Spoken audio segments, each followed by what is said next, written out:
Yeah. Can I ask you one short thing? I was right before I wanted to give to drop an idea, and now there is this roadmap clutch on feedback. Is that right? You have this extra Right. Yep. platform coming. I think I made a mistake. I just added it some into this animation thing. I have to get into. So I don't even know how to use that. Is it? I wanted to drop an idea and I just put it into submit feedback already, but for real, it's not really a feedback. It's something new. Um, but Okay. I'll That's get okay. Yeah, I it. can. It all goes into a queue, and then we organize. Okay. Okay. Yeah. So yeah. Okay. No, that's a good idea. I think it's just good to with all this kind of sometimes mayhem going on Discord that something gets like channeled into to get Right. Yeah. That. the Yeah. tension down, whatever you can call it. Exactly. Yeah. No, that's the idea of being able to use this roadmap is that we can be a little bit more structured and organized with the feedback and any of the issues. That way, it'll also show the status of any issues that you submit as well. So once we get them into the backlog, it'll show when it's in progress, and then of course whenever they get released, I'll make the changelog updates and make those posts, and then you'll be able to see everything. So hopefully this will be a little bit more structured and transparent on what's being actively done. Yeah, for me, I'm not. I also love the chaos, but it's sometimes I get the feeling from the comments coming up on Discord that is some some guys lose, you know, don't have so much time or patience. So just to and everybody's so busy at your place in your team. So I just wanted to. I think it's good to implement more. We're, Yeah, due to the we're going to situation. work on trying to get to where everybody can see each other's comments too. We don't know what's going on with product lane, but we're going to message them because they're hidden. But for now, everybody mashes up buttons. And Alex, I think product lane does allow us to make multiple boards.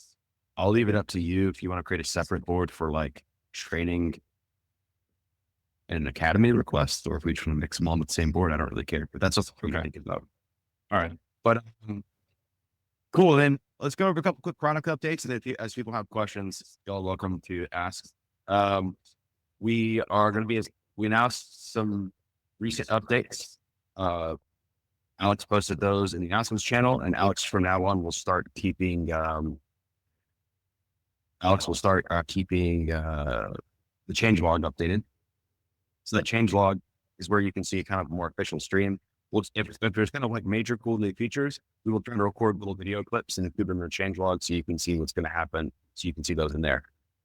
This week, our team spent a lot of time like working on making building work and just like working on getting Discord to be not chaotic and working on getting product lane integrated. So it was unfortunately, we had a lot of team working on not the product. And then we had to organize our backlog. We had so much stuff come in that we had to go organize things, but it's got announced, all that work done. And like the whole team starting today and starting tomorrow are going to be back on just working on the product. I know we've already had one complaint that we release multiple times a day. Probably not going to stop that for a little bit.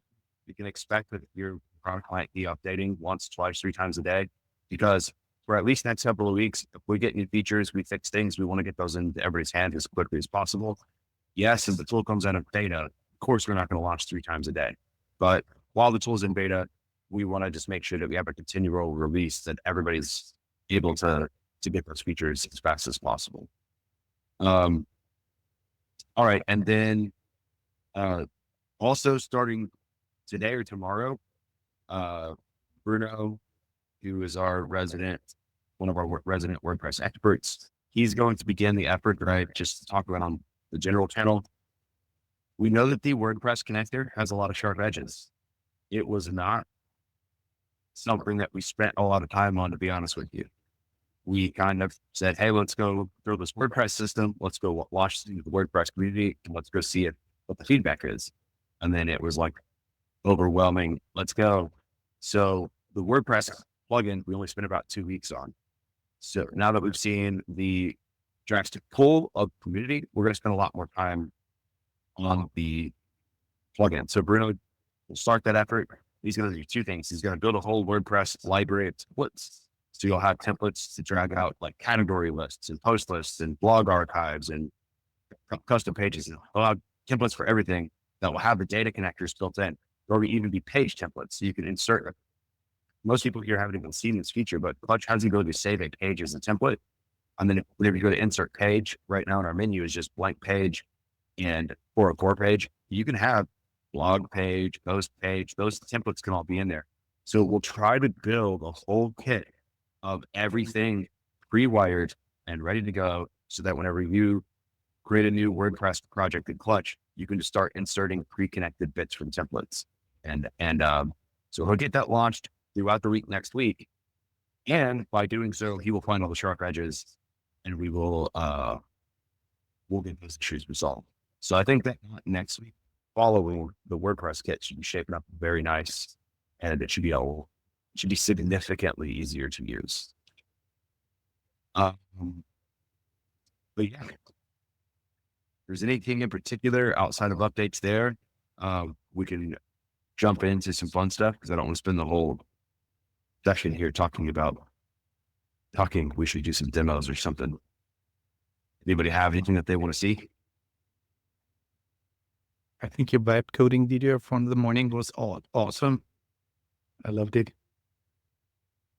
And, I love this, like this little kind of snippet, a little insight of what is possible. That is, to me, I'm more the lower bar techie and not even any kind of WordPress person. For me, that was really refreshing. I just love it. Keep bringing that. And that experience, I think we can improve a lot. Maybe Jose Maga, who's on here, he helped me a long time ago. We kind of collaborated on trying to get some AI stuff built into the tool. And Jose, I think that if we just spent, I don't know, next week, a couple of days building like the prompt files that we've discussed, wouldn't even be hard. I mean, you can literally we just drop prompt files in the WordPress project he's cloning. VS Code will pick it up. And we can just give it little instructions like make sure to put use client at the top and make sure to do a couple of these things. Like a 50-line little prompt file would probably make our vibe coding experience like 200% better for most people. So I don't know, Jose, if you want to help me with that next week, that might be something that we do. Sure, we can do. And a prompt file, by the way, is just, how whenever you watch that video, Mardo, how it had, how I kind of knew what to say to it. We can basically pre-write a prompt that's hidden away, but whenever you make your prompts through VS Code, it knows to pull all of that in with it. So we'll kind of have a hidden a set of pre-instructions, so that by the time that you're asking it to do things, you don't have to know as much. So we'll try to include that. For me, it's more a way, like I could also like literally like write it off screen. I have to learn something. I have to get into that like a homework. I don't know. Like I have no story. I have no background in that for real. And it's just a way to learn to really type the words by themselves, like singularly into the interface. I didn't even know that you have to write use client ahead of the component, So I'm really missing. I think my feeling is I'm really missing the basics, and all those little, like the videos and the 3 examples you gave there is just so important for me to gain some insight and to keep growing with that. Yeah. If we write that hidden prompt, Yeah, super. you won't have to even worry about it. You'll just be like, I need a premium, whatever, and it'll do it. Yeah. But and on the other end, you can always read the hidden prompt file to learn some basics, because all the basic rules of how to build or code in Clutch will be written there. So it's also good to learn.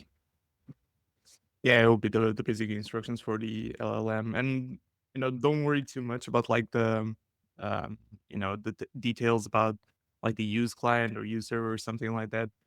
If you get used to it and if you delve into it it's not too hard to think in those terms. But in the meanwhile, like we do have some, we nudge you towards like, hey, this is not working because of this, and point you to docs and everything, and that's like what we should do. And as we said, like if we do have a more comprehensive AI based context for how to deal with Clutch and what the AI should be writing, you shouldn't face that problem like often at all.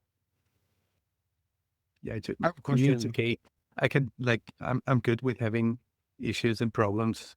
Sometimes this just keeps you diving deeper. It's super cool. It's just to see to see a vision is way more like impressive for me to know what's possible. Like outside of the Framer web thing, I just know that from Webflow. So they have some kind of encapsulated AI. When they didn't think of this component before, you won't ever get it because it's like a closed ecosystem. This is for me. This is the innovative selling thing with Clutch, that it's just so open that this coding stuff is like synchronized with the code. Nobody else has that. That is amazing. Yeah, no, we agree. And we were all WordPress and Webflow folks. We literally, my agency was one of the biggest Webflow agencies out there, and then Bruno was selling visual builder templates for WordPress. And that's how the company got started. And so I had built a React converter to convert Webflow into React. And then it was just painful because you would have to build statically in Webflow, then convert, and then you had this pile of code that the designers felt disconnected from. And I just kept thinking, the designers could work in React in the first place. And instead of the designers feeding designs to engineers, what if the engineers fed components to designers? See, it's like, it's just a subtle difference. Like designers are feeding designs to engineers and they become disconnected. But design in and of itself is a problem solving process. And the closer that we get the designer to the final product, the better the design will be, because they can feel it. They can make a change and feel it. And does that feel good? Make a change and feel it. Well, the designer has to make a change. And then it's like 3 days later, the engineer does it. And they're like, I don't know about that change. Well, you have this big lag before you get that feedback loop. So I started thinking, let's reverse the whole order. Let's have the developers push Lego pieces to designers that they can keep stacking together. And now we've got them closer to the flow.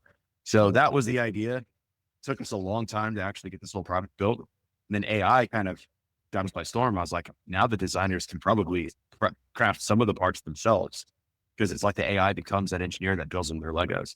So that is the vision.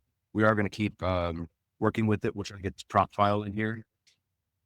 But yeah, we do want to be open, but more than that, we want y'all to vibe code or create components or things. And we want to see people start actually creating libraries, because you can do it. Like the libraries that are in the product today and we built in Clutch, you can do the same thing by just going to publish library. And actually, Alex, maybe that's what we go over today. Why don't you do the honors? Publishing library. Heck yeah, that'd be cool, because I want some people to contribute some stuff. What are we going to stick in this library? Anybody have an idea? We'll just come up with something. We'll live code. How about a design system? Let's put like 2-3 things in a design system. And what we'll do is we'll say, hey, if you were an agency and you were looking to build a kit so that you can then start building websites more rapidly off of your own design system. Here's Could also do a library like Lottie, for example, something. So we can show, you can show both, code components and then design system too. Can be nice. Hell, let's put them both in the same pack. I don't recommend putting them both in the same pack, but it's the same process regardless. So, Alex, how awake are you? I was up till 1 a.m. So I can do this, but I'm hoping that you can do this. Feeling a little disorganized. Anyway, I can. All right. Fine. See what they do to me? He's supposed to work for me, but I actually work for him. It's odd how this works. How it goes. All right. Bruno, how are you feeling? It's later in your day. Bruno, you do it. Very good. All right. Heck yeah. Are you telling me to do it? Yeah, Okay. you said very good. Yeah. Sorry, you dug your own grave. It's your turn. I've recorded so many videos. It's your problem now. Good. I want to sit here and sip my coffee and eat some popcorn for once.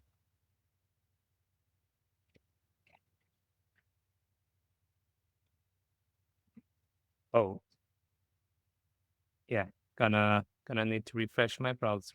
Quickly.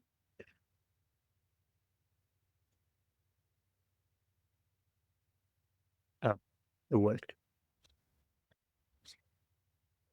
Alrighty, let's create a new project then. So design system. What should we call it?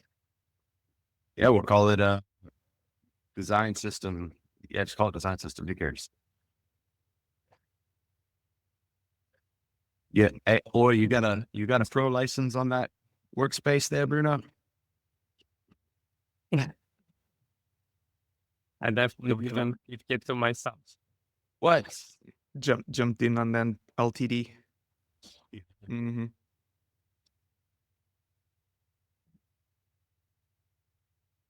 Alrighty, let's create a few components then. Set a new component. Let's start with the button, Classic. a classic button. You can actually use our button element at the base. And then man, this looks hideous. Wrap it in a box. So this is something that if you do create components, I always recommend putting a box outside of it and then setting the box to you can pull the preview class from one of our kits, they're all the same, or you can just like flex it into the center like that.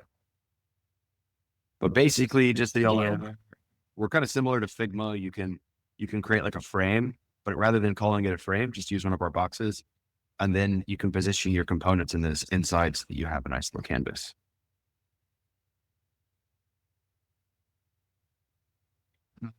You switch to Google to Google Meet because the resolution is really better here. Okay, can even see that little like It's kind of similar. similar. It's helpful. I'm on a big screen, so No, we can see it. Yeah, he's saying it's better. Yeah. all right, and then here we can let's do expose these text to the component, because otherwise it's good to avoid and actually see this in action. Just do a row. So that button should now show up in here. Add it, set up to padding. Yeah, now this button doesn't have a way to customize the text. So what we need to do, open the component, select the text, and basically want to add this text property to the button component. You can keep it as text. Expose that, and now should have the property here where we can change text of each button. All right. So while Bruno does this really quick, I want to mention something here. When you create a component, you're essentially saying, I don't want people messing with this anymore. This is because it's a design system. So this is systematic now. So in this case, we've decided that our button will indeed always have a text in the middle. You could also make the button have a slot where what shows up in the button is dynamic and then people can drop whatever they want in the button. That's kind of up to you. Like which path do you want to go with? It's on a different component that we'll create, maybe not this button, we'll do something where there's a slot. Like let's do a card next, Bruno, where rather than fixing all the elements inside and exposing individual properties, we'll make a card where it has an actual slot. And that'll give people a good idea for the flexibility. Yeah, and you can start a component the way I've started that one, or you can just compose things away in a board or in your website. Let's do a card then. It's an image on top. It's maybe take the padding out at least 100%. Uh, like these, and then want that image to cover. Make it a little bit wider. And I think let's wrap these in a column and then do some padding. It's gonna be the best design system ever, by the way. And let's take these gap out.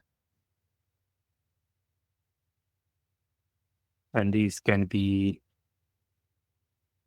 and we have default styles. Yeah. Can be, I didn't set it as an H6, but I set it as a style as an H6.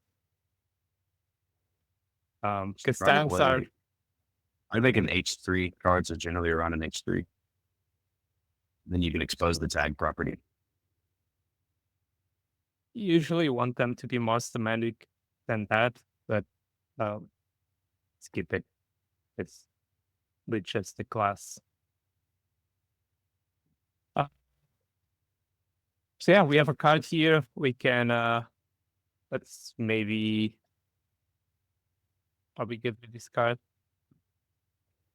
Yeah, I think point. So now I can just decide to create a. Anybody have any questions so far about what we're doing? We've just got loose elements. We haven't created really a component out of it yet. Does this all make sense? Now again, flying a little bit. Let's do a filter order or something. Some part of the radius. All right, so now we can right click, create component, let's call this card.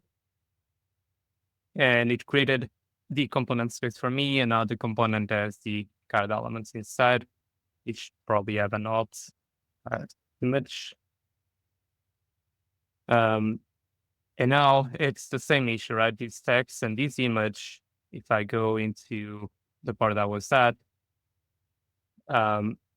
this card doesn't have any properties, so I don't have any way to change this text on each instance of this card.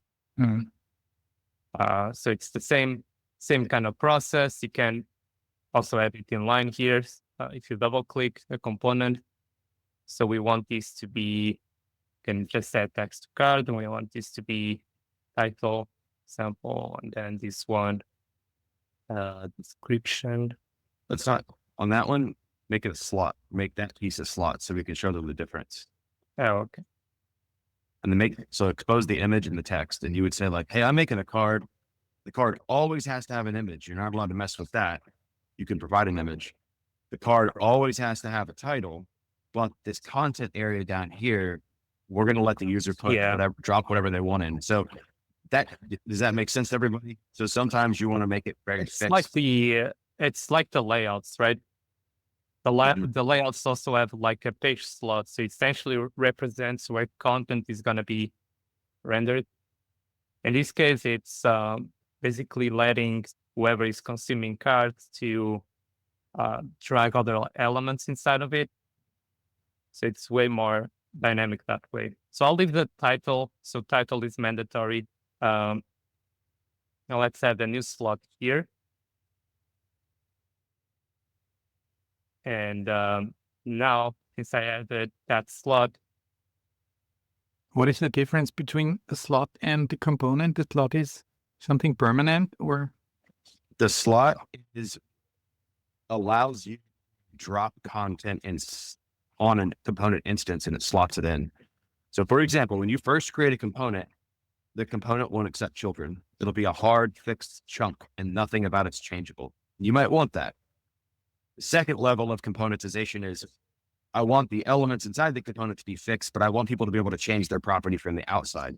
That's where you start exposing.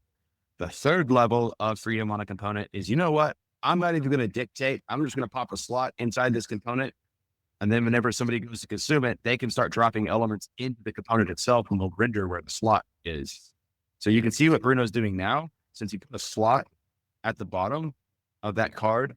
Now look on the card instance there, he's able to drop anything he wants and they render into where that card slot is. Video player in there. And now Bruno opened that card. And now you can see that they're all going to render where that slot is. I can actually drag it, for example, before that title. And now the title is, after where everything else is rendered. So does that make sense, Margo? Yeah. And what's really cool is you can even put multiple slots, by the way. Let's say you make a menu and you want to have a left slot, a middle slot, and a right slot. You can do that. If you only drop one slot, it just says children on it.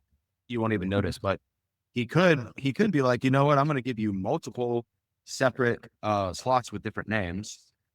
And then for image. Yeah. And then then it'll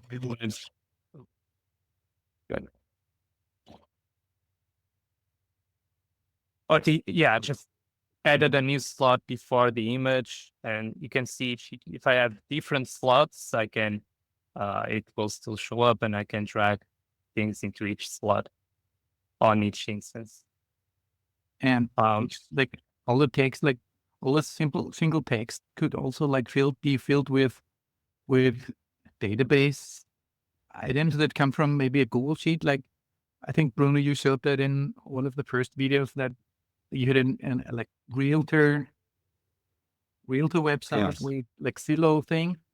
And something like that, right? You could also like fill it with brackets, curly brackets, and then all the data from, if you bind the data from Google Sheets, you have like 5 different cards, but they are all of those 5 like based on one base component that is like acceptable to data.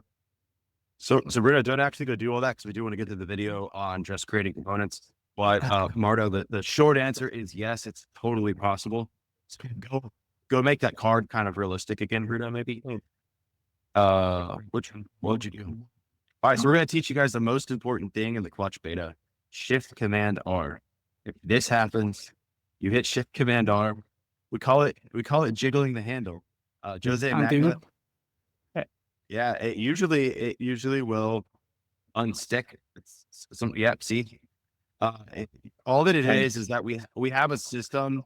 Everything you're doing is like literally writing code and compiling code over and over and over again. And sometimes we end up stampeding the Next.js server with too many compilation requests, and it just sort of gives up. It just seppukus, and then we're done. So, anyways. We're working on stabilizing that, but if that happens, then the next problem is that it caches the fact that it did that. So if you hit Shift Command R, it causes the whole system to reboot and it comes back up.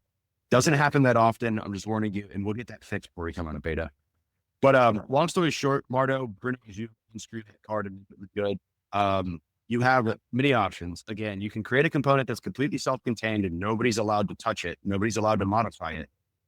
And that's good if you want to have a forced element that you don't want end users touching, or you don't want people touching. Then the second level is you're going to expose just properties of elements, but you can't rearrange the elements in the component. So that component's fixed in structure, but the properties are modifiable on each instance from the outside of the component. And then the third level you can do is start dropping slots. And at that point, it's full-blown freedom, baby. Put whatever you want in those slots. They're going to render where you stick them.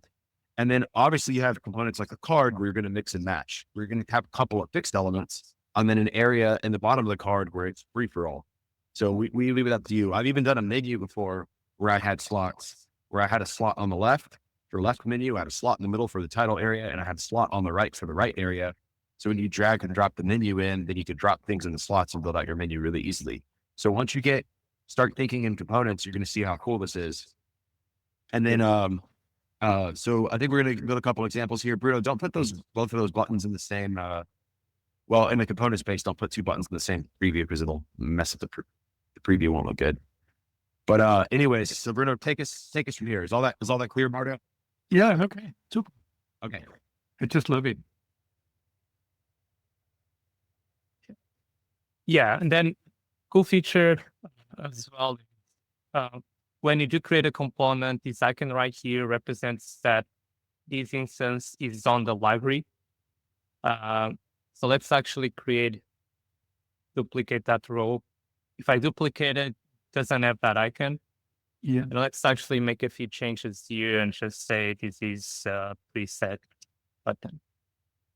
And so if I don't do anything and I go here into my project and my button component, it only has this one, which is the one that is added to the library. But I can go here and add this one also to the library, and that should show up here too. So you can actually create templates out of these components so that you can give multiple options to whoever is consuming your library. You can see that from our accordion.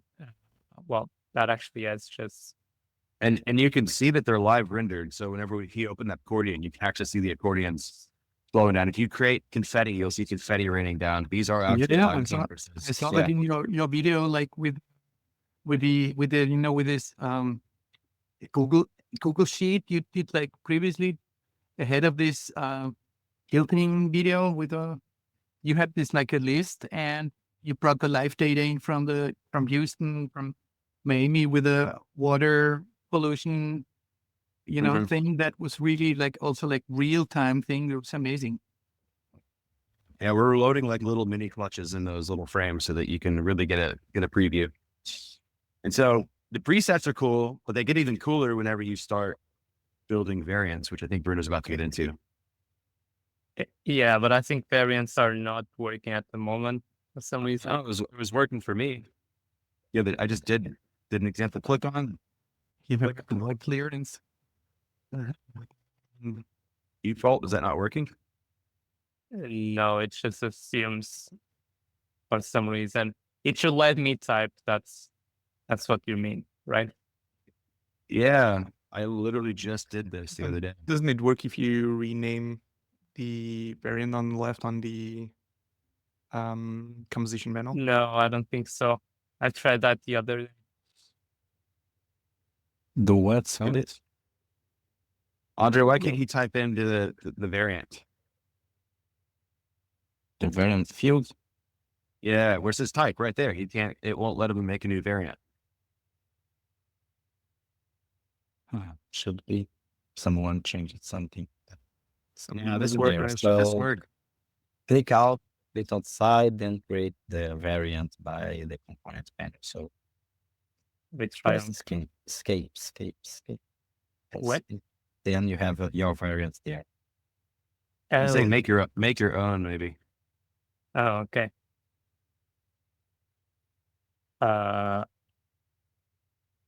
Just create I think you can create a new one. Just Was hit on the plus. variants. Yeah. See if you can use that new one. Variant. No, I can't add new ones, right? Yeah, looks like you can. Oh no, yeah, but I think once you do this, you can now try to mess with that one now on the go back to the outside. Click on primary on the left. Yeah, I will fix it. Click on that one, Bruce. Single button to add new. Try to do it now. See if it works. No, not from here. Do it from No. Like a new property. You create a new variant property. Not a, Yeah, I know. I will fix it. Someone Yeah, move the plus, but yeah. I can The even button should change get up, yeah. options from here. try some card. I'm telling you, it was working like 2 days. I recorded a video where I literally did this. Maybe that is a glitch. But that's not working now. Person cages. Sorry, folks. Okay, well, you should be able to just rename that variant and create them Figma style, and then you can style them different ways. We'll come back. We'll come back to that. Live stream fails there. Beta software, it happens. Yeah. I mean, we can still show a little bit more like the every building. All right. Yeah, keep going. So you built 2 components. We could have built variants where you have like a primary button, a secondary button, a small button, a large button, all that kind of stuff. We'll get that glitch fixed. But maybe you also, so these are what we call composed components. you're composing them in our interface. You can put variants on them. You can create templates of them in different ways. You can add them all into your library. But we've done a button, we've done a card, but now let's go do body. So you can also build your own coded components. And code components are more elemental. They're raw. They're built straight out of code. And everything in Clutch that you're using from us are either composed components or raw coded components. Yeah, I'll need to switch to sharing the entire screen. Yep.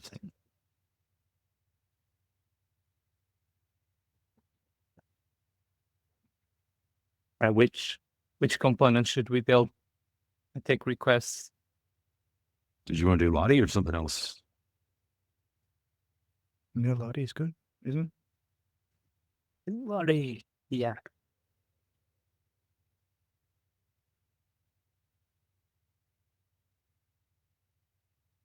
All right. I think we can probably use this one. It's we can create from here, or we can create the file directly. So let's just open the code for the project, and then inside source components, create a folder for it in body, and let's hold it, and then let's use our companion in live. This is what I wanted to ask, like you always take the free Copilot thing. I don't know, is there like a difference in quality of coding when for example, I have a Claude account too? Is that working better, or I don't know, I have the Cursor thing too. Could I connect to Cursor? Is it getting out some better stuff, or I don't know. Well, I have no idea. It's not like connecting to Cursor. It's just, you're just writing code. We don't care where it comes from. So find the AI that you like the best and use it. Okay. Yeah, we're more used to developing with VS Code and using Copilot, but I think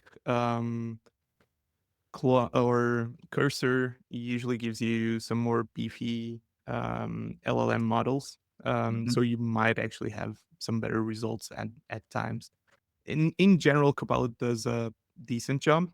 But yeah, if you have like a subscription, especially to Claude or even GPT, even in Copilot, you can add those subscriptions and just use like the paid version, and it will be a little bit better. It will have more context. It will work a little bit better, faster even.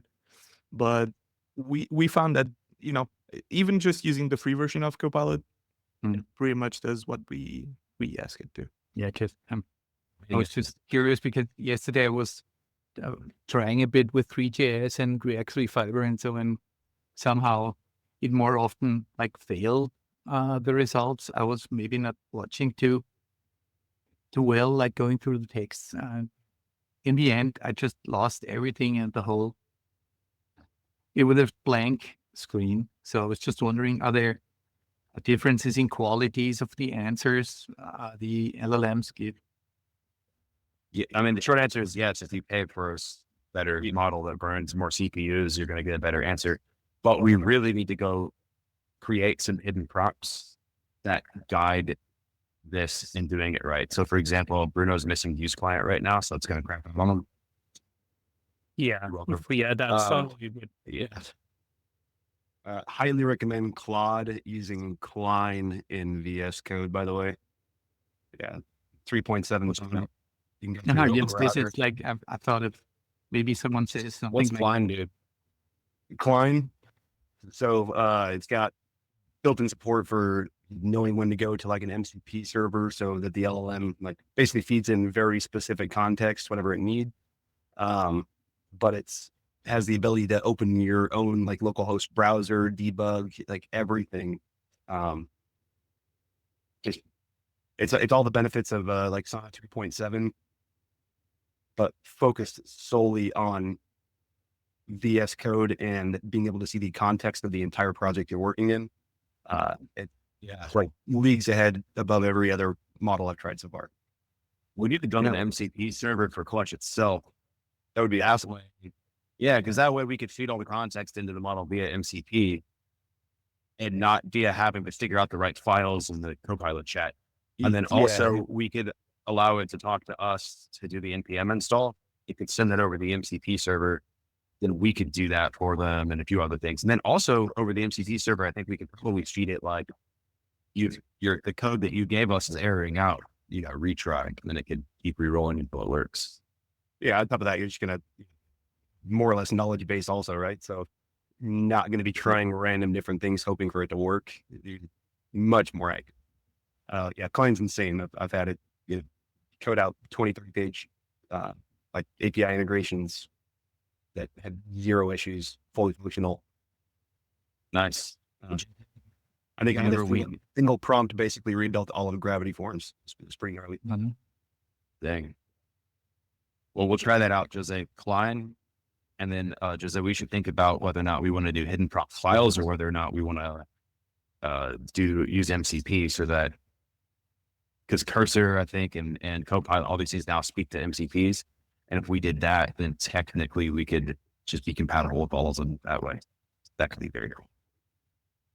Thanks for the suggestions, Jace. Appreciate it.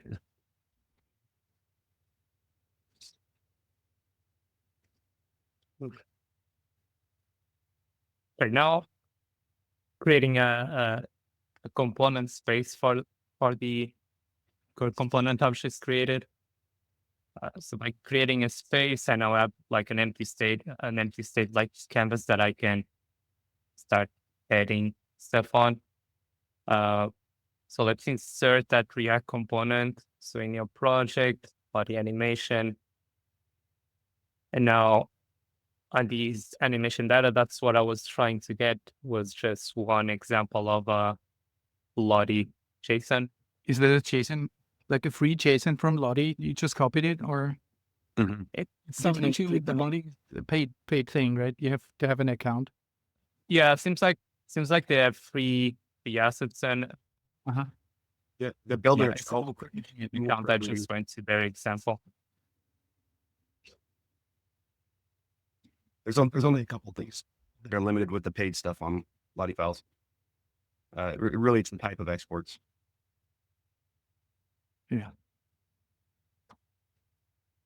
Yeah. So here I don't want to be using the interface to create these. So I'll just create, well, I guess a function to return this JSON object. Should we do it as a file, or will that not work? Don't we have a JSON parse object? I thought the function. I thought we already did. We did. Yeah, but or what? JSON parse. No. So I don't think so. Last time we did Lottie, we used a file. So we did that type as a module, and we just uploaded the JSON. But this would work too. Yeah. I mean, we could do that, but I would need to change the control there. Now let's just do here.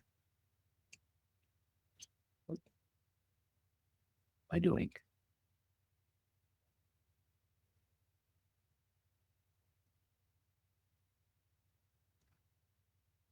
So in order to get that Lottie component running, you need an extra file that is functions. I mean, not actually, but if we just need to go set the input type on that component to accept this file, I think. Yeah. I haven't done that in a while, so I'm not sure. Controls file. Most likely. That's a stupid question, but you cannot integrate this Lottie JSON into the index TSX just right away. It's not working. What we're doing right now is we're just telling. So Clutch reads. I can actually do it in multiple ways, right? I can set this to a string, And here I can just pass the animation data. It auto-completed everything for me, so I'm just flying it through. But essentially just passing whatever string it receives to an object. And then here it's now an input, so I can just let me get the JSON again, paste, and that should. Right. Probably got to refresh your canvas. There it goes. So that's the simple way. The better way would be, yeah, that's right. The better way would be to have it obviously be where you can download the file. And so one thing to know about Clutch is we actually read your code and then attempt to build a designer-friendly interface from your code. So you notice that he changed to a string, and in Clutch, it's got an input box. But what we probably want to do is make it to where we give the person a file input where they can just upload their file, and we can show you how to kind of do that. We have a way, because TypeScript only supports like so many types out of the box. So what we did is we built the ability to go beyond those, and we have a file called controls. You don't usually need to use it because most of your components will use booleans, inputs, strings. That's like checkboxes and things like that. But if you have file control, you have to in your code, you'll just tell it, I want to use a file control, and then Clutch will give you a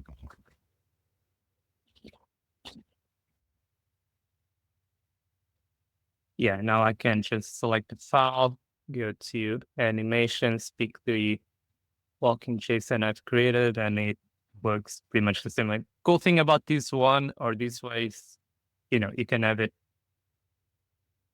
have multiple files and then just pick from those.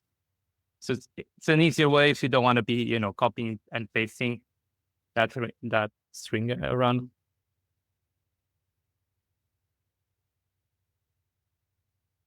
Yeah.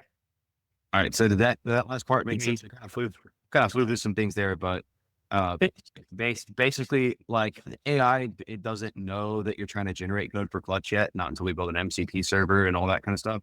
So because of that, it's just going to say, oh, you want to do, you want to build this Lottie file thing. Well, then you just want an object. So it's going to give you, our system then reads that and goes, okay, you need an object control, but that's not really what you want. You want a file control.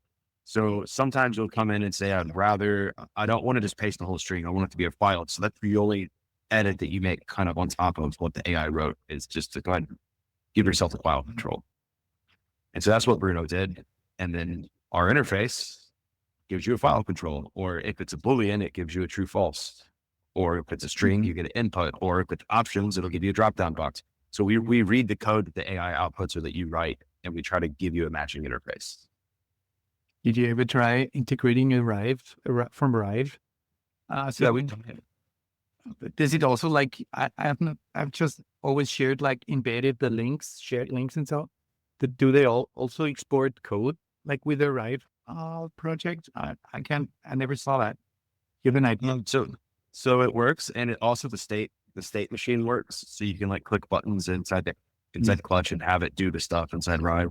So all of that stuff works. Now, honestly, we could go deeper into this, and we need to write a whole SDK documentation about how to do this. But the coolest part, we're not really here for this, but you can see he's even got configuration, AI wrote configuration to pause the guy so he's not walking, and then he can hit or not loop or whatever. So you can keep prompting the AI, give me more options. So that one doesn't loop. And then once you have your components, so we have a button, a card, and a Lottie file, let's publish this so that we can start using it in other projects. Because that's what we're here for, right? We got okay. Oh yeah. Sole purpose. Yep. So go ahead, publish, type in your version, whether or not you going to be a patch, whatever. Go ahead. Question. Should you put them in the library before? Oh yeah. Library those. You guys might want to just flesh out a couple more options on this and save it as a default. That's a good point that you're bringing up, Chase.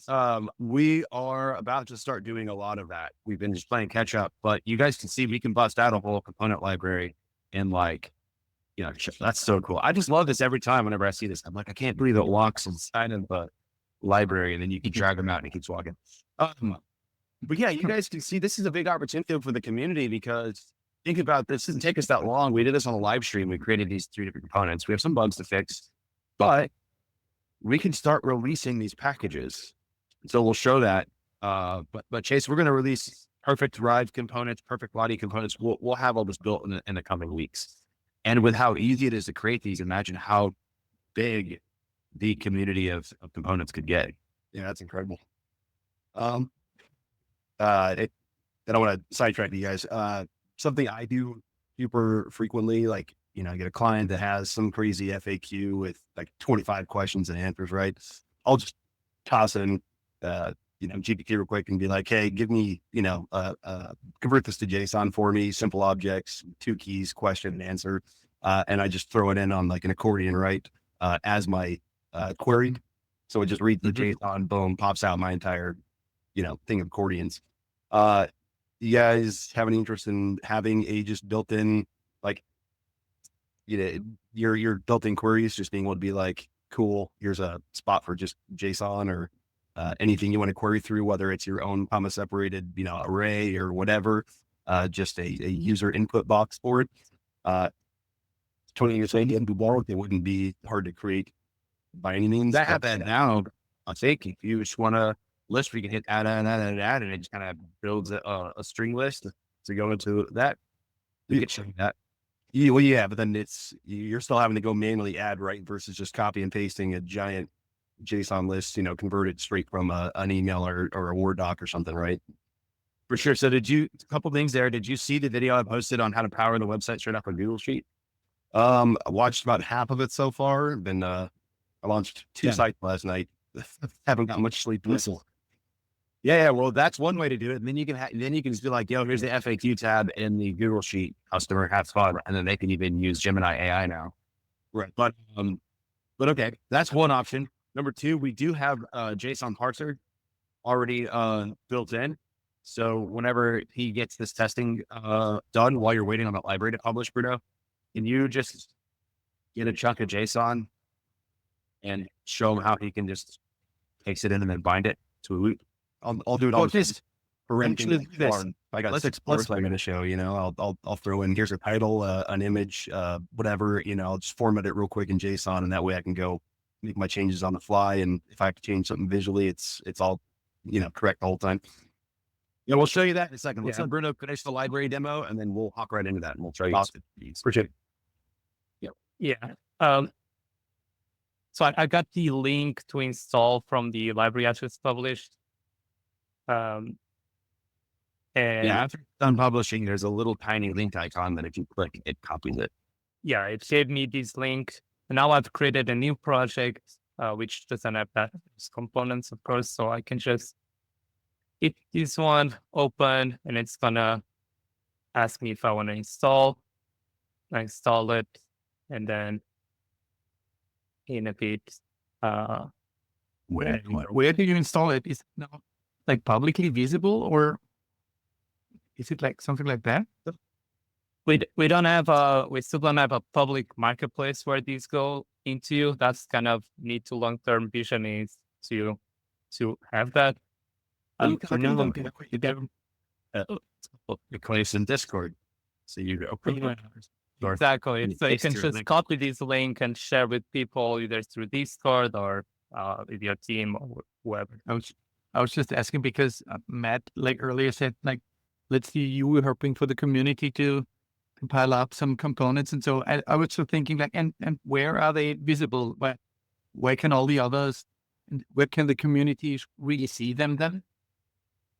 Marketplace. So what I would love is if y'all create awesome packages would be to go to the marketplace, make a new post. Then you can use the post to basically be your docs. Like here's how you use it on your post. You can put a YouTube video, but mainly have the link and the link that they'll click. And when they click your link in Discord, it will prompt them to install the package. I thought you mean maybe publish an NPM package, something like that. I thought it does publish. It does publish an NPM package into the hood because even our full system runs on top of NPM basically. You can actually see that on the project package JSON. There's the design system one is below it. Yeah. So they're controllable. And I think that Bruno, I think you didn't actually add the Lottie one to your library. So let's go show them how that even works. So he's published one version, and now everybody's gone onto Discord. They've installed your library. They're like, Mardo, you're the greatest. Thank you so much. You're amazing. But they give you feedback, right? In Discord, they start giving you feedback. Yo, we really need this Lottie animation. So you come back in to make version 2. And now, And when like any other one who opens up a project sees, like going to the library, you see there's an update and you can just click it like, yeah, then it's add them all into the library. Who cares? Just do all it. PQ. And then, Yeah, you can so- actually. So this is autoplay 1. It's stopped or no autoplay. Because these are actually going to be labeled in the insert. If I go to Lottie, you can see the labels.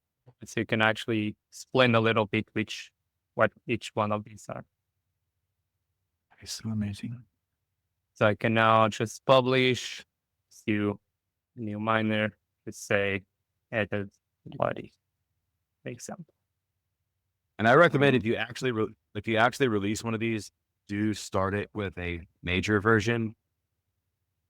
Yeah. Because if you don't, if you release minor versions, they're considered to be like betas. If you haven't released a major version and you start with 0. They're considered betas. So that's a good way to distribute pre-release. But as soon as you hit, okay, I'm ready for 1.0, from 1.0 forward, people will be notified of updates. But from 0. Those ones don't have auto updates. So that's just a little caveat. That's with semantic versioning. That's not a system that we put in place. That's just the way that Simbar works. Guys, how long did you work on Clutch until now? 5 years? I'm not telling you because it's embarrassing. I'm gonna tell you, I've been on this company for 6 years. So Williams, it's more come than on, 5 man. years. Like that, it rocks a bit. And actually, the foundation of the project was an open source project we started for a couple of years, right, Bruno? So 2 years even before that. So it's almost 10 years of my life. It's a long time cooking. Let's put it this way. When we got started, we didn't know if React was going to take off or not. What? It's really like thinking, you will have 6 kids, you're going YOLO. We think See you up. Yeah. when we met. I don't know what that says about Clutch that I have 6 now. and what it says about me, because I don't have a wife. We balance each other out. I was going to say, I guess using Clutch is like a aphrodisiac, but I guess it isn't. What counts is just what is to be seen on Clutch, and that is amazing.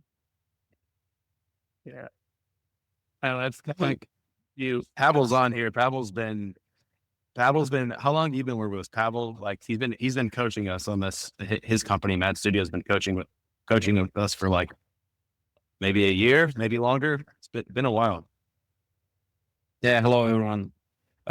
Yeah, more than a year. I think it's close to 2 years, maybe 1.5. I don't know. Nice. Yeah, fun times, and now it's gonna be online. We've launched the baby. People see it now. Yeah. Check that out. What else did they have? We released an update. We went in. The project says, "Hey, you've got an update." We hit update. It flows through. So we even have all the update systems working. You can see all that here.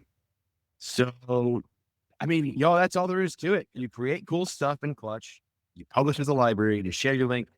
Other people can install your stuff. Then you can get on your Discord post. Hey, good news, everybody. There's an update to the library. They can all go hit update and it just works. Any more questions here before we go and answer Chase's question? No. Let's go answer that one. What's up, Andre? No, just to say that you can not just include component, but also queries and helpers, everything that you consume in Clutch, you can share.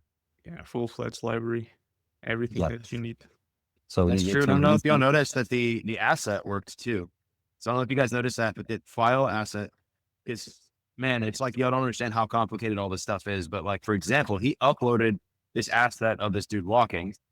It's in the other project. That's the library. But when he dragged it out, this new person would not have that asset.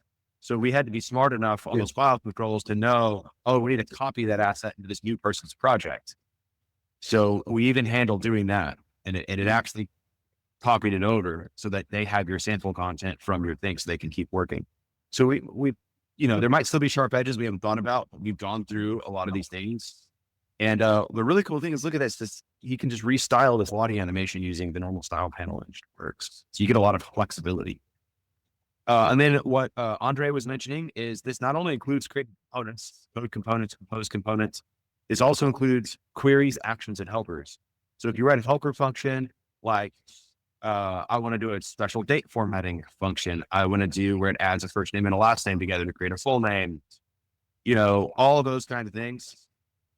If you create functions in the project that you publish, those functions do become available to whoever installs your library. If you create actions, they become available. And finally, if you create queries, so if you can create like the Google Sheet demo that I recorded, I easily could just at the end of that publish that as a library, and then anybody could have installed my Google Sheet library into theirs, but then they would have access to those queries just by hitting add query. So yeah, your project is a bundle of all of those assets.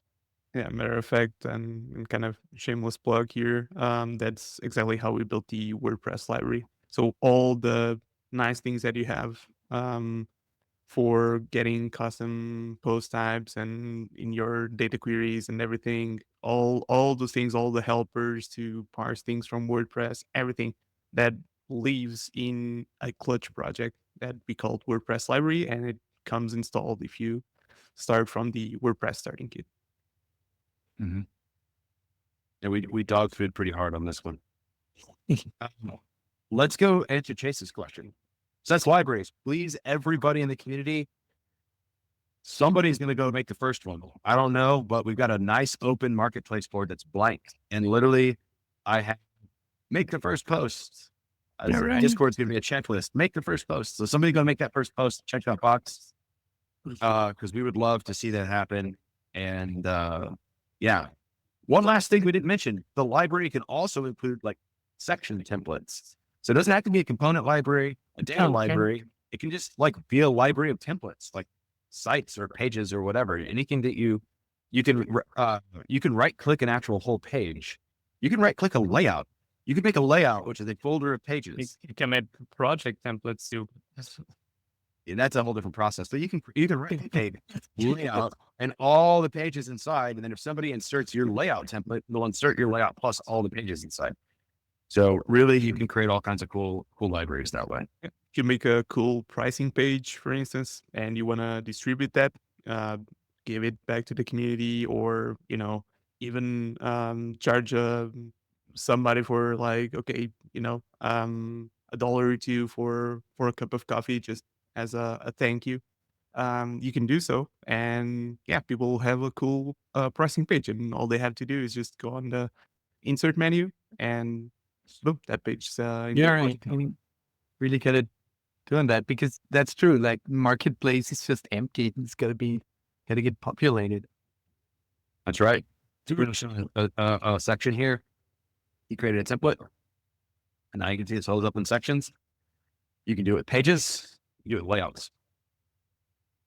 But we'll wrap the component discussions here. I think everybody gets it. We're kind of beating the dead horse here, and Chase has been patiently waiting. Let's hook him up with an accordion, right? Chase, you want an accordion powered by that says if you want that cards. Yeah. I also use it for other like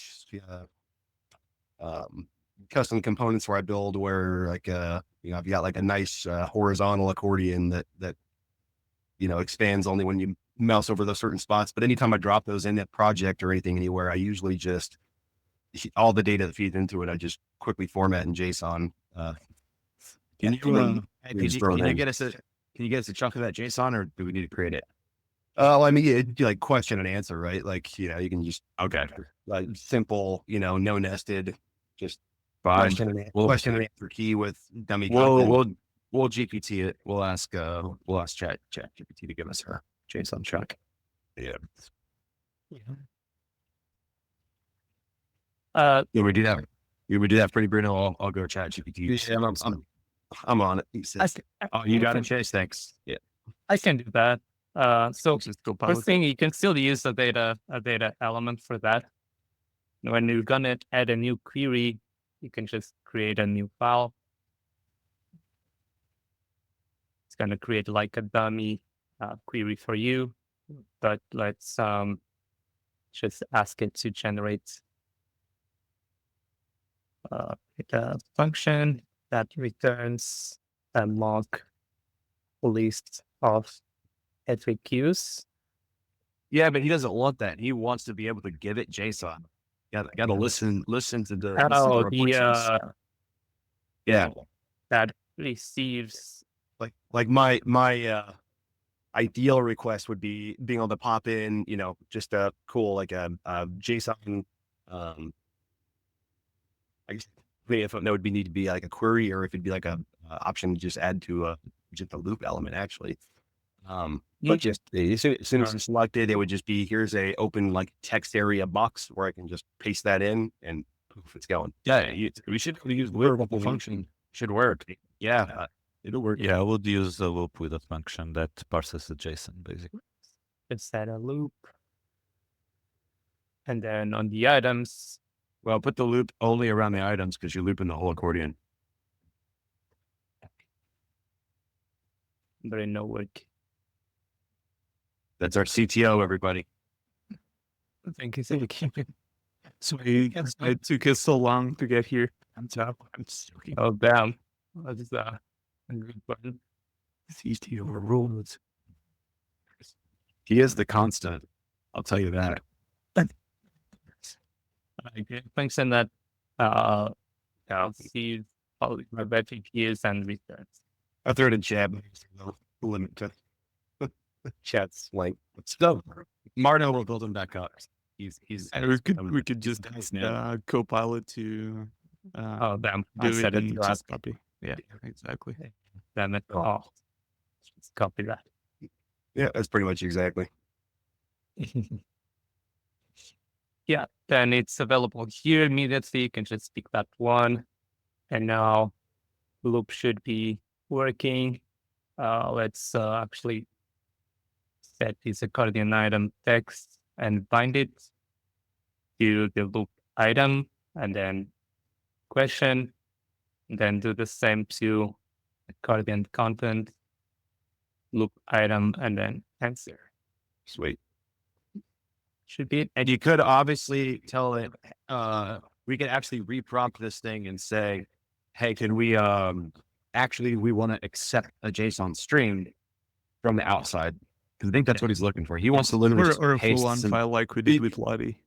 Yeah, And- I might use, you know, this like literally like 2 or 3 times, like per page, sometimes, you know, or just each different element. I'm just gonna here, you know, I want 6 cards here. Just give me a JSON text area in the builder, in the UI there, for this specific element. As a JSON string and returns the parse data. So I guess you want to just copy and paste like a string of that data in, right? Yeah. A lot of times while I'm like designing something, right, I just want to see what it looks like. I'm 6 cards in a 3-column row, you know, stacked or something like that. As I'm designing it, I just want to plop in the data and then start building the one and seeing what it all looks like while all the data's in there. It's almost like having like components on the fly, except you don't have to go create the component and then drop it in, especially if it's maybe like a one-off area. He gave you, by the way, some JSON in the Yeah, it kept that. It By kept the way, Bruno, but it's we have a JSON control. that we can use if needed. Yeah. And it's a Oh, code I editor think where you can paste JSON in. So if you change string to controls JSON, let's I try could it. do that. Okay. In the loop, right? No, here. Let's- Would be interesting to see how it would work, raw, because no one would, know about these controls. Capitalize Yeah. string. Let's do string first and then All right. do that instead. But copy that few items that Chase posted. Oh yeah, I wouldn't copy mine. I think the last item is truncated. Yeah, it's two different. I think I didn't copy everything, but oh, Yeah, I think it's the clothing bracket. it's truncated. Let's just then copy this one and Just totally Maybe. fine. expand it a little bit.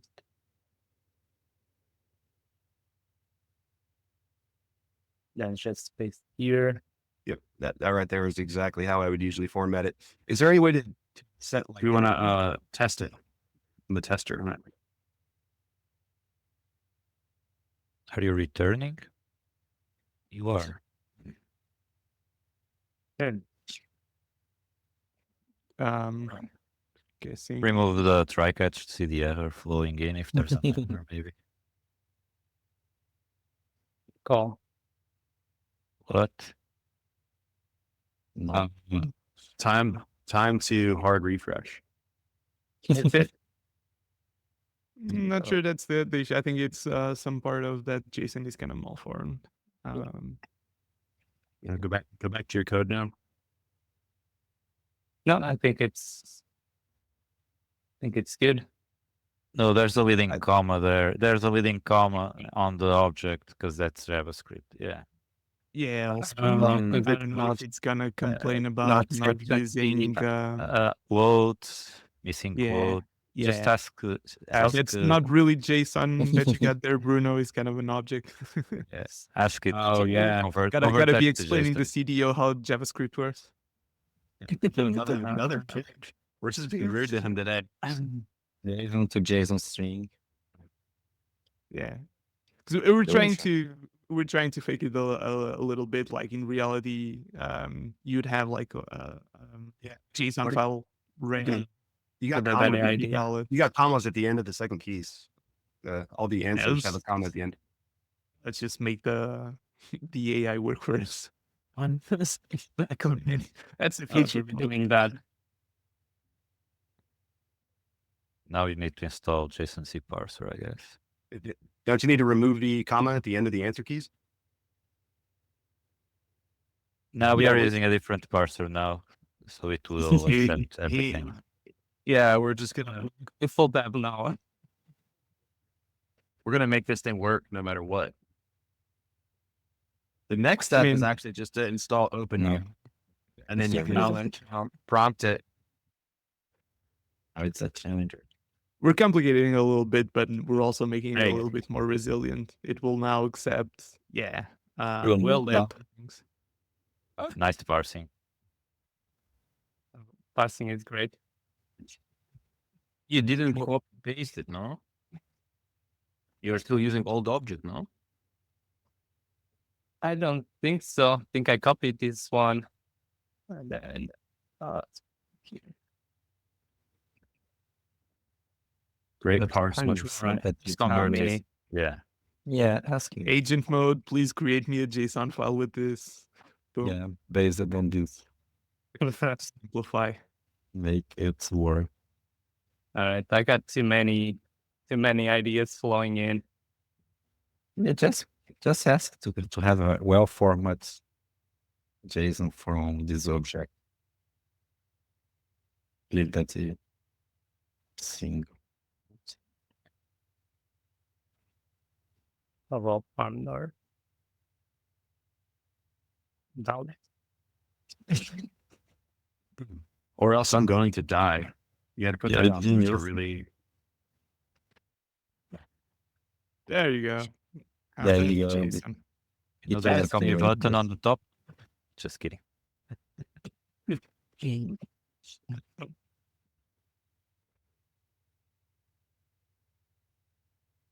All right. We did it. But hey, we can close. JSON still screws us, man. No, the last thing is change that to a control JSON instead of a string. But you can do that in the interface, right? It's you. Yeah, but if you wanna, no, on that Because one, it's a no. loop. Everybody stop talking to him. Capitalize J.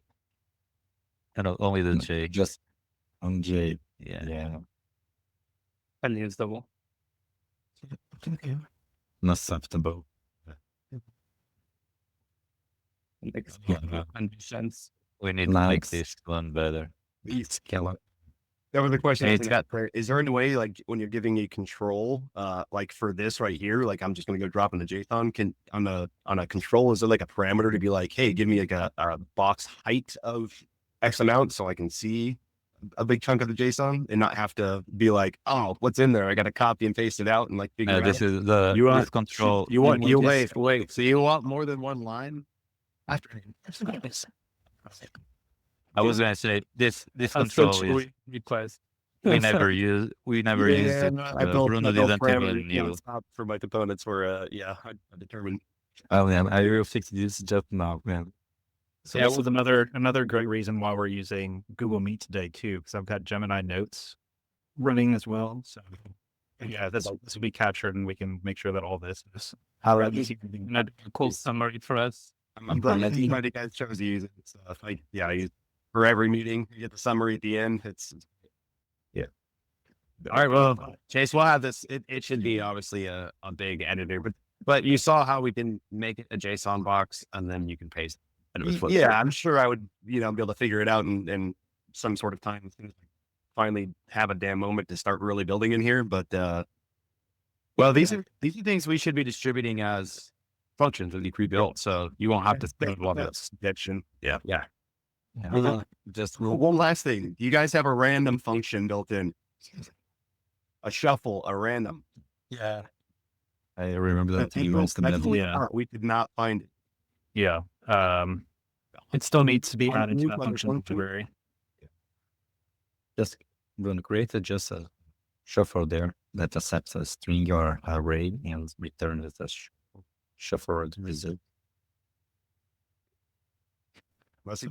Now there's no shuffle or random in there. Yeah. Yeah, we'll get it added to that function Yeah. library.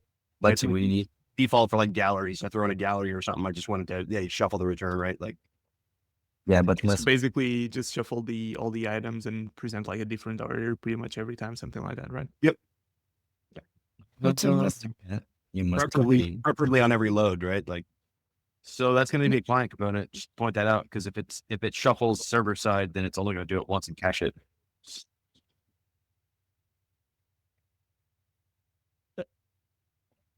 okay. No.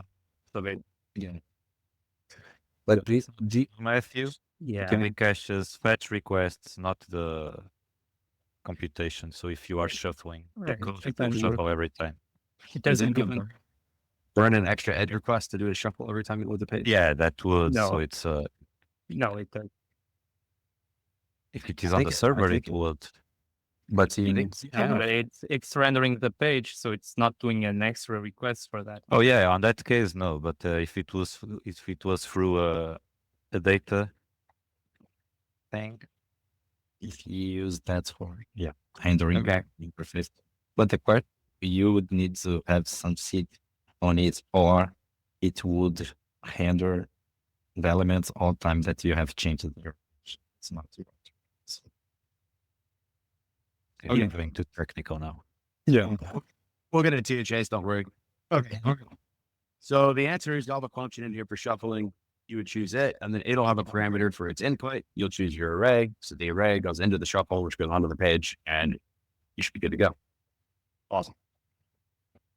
So It would usually be at the loop level, right? Not, I mean, well, you can shuffle and data or the loop, but in the end, I would prefer to just be on the loop, right? Like, Yeah, you could choose what level you want it at, but it would make the most sense in the loop because we're not even using the data in this case. So, but it'll be two functions deep. You'll add shuffle to the loop, and then shuffle leads input, and then you'll add the array to the shuffle. So it'll go. and the other day that when you're doing a WP query, one of the order bys is rand. You can just say, hey, give me the data back in a random order. That's not available through the API. They don't have an order by rand. It wouldn't matter anyways, because we would end up catching it. Right. So it would end up getting it one time randomly, but then the second time it'd be like, I already have this data. So it wouldn't even do a new request to have them shut Yeah, down. only if you change the data or after a given amount of time would that present different results to the user. Otherwise, yeah, it would just cache the first one. I guess Bruno's using the vibe code and spirit here, so we're gonna get some shuffle action. Well, that's some cursed code right there. Love it, guys. Appreciate it. Yeah, it works. It works. There you go. You just increased your output, Bruno. Welcome to the world of vibe coding. Exactly. All right. Well, I think if anybody else has any questions, or we can wrap it here. We've learned how to do libraries, and we have shown Chase this is possible, but we need to go ahead and get all of these helper functions built, because while vibe coding and writing functions is cool, what's even cooler is just having it in a library. Yeah, and working properly with passing JSONs with leading comments and everything. Yeah. Well, cool. Thanks everybody for joining. We'll post a recording of this to the YouTube channel, and see y'all on the next one. Thank you. See you, everyone.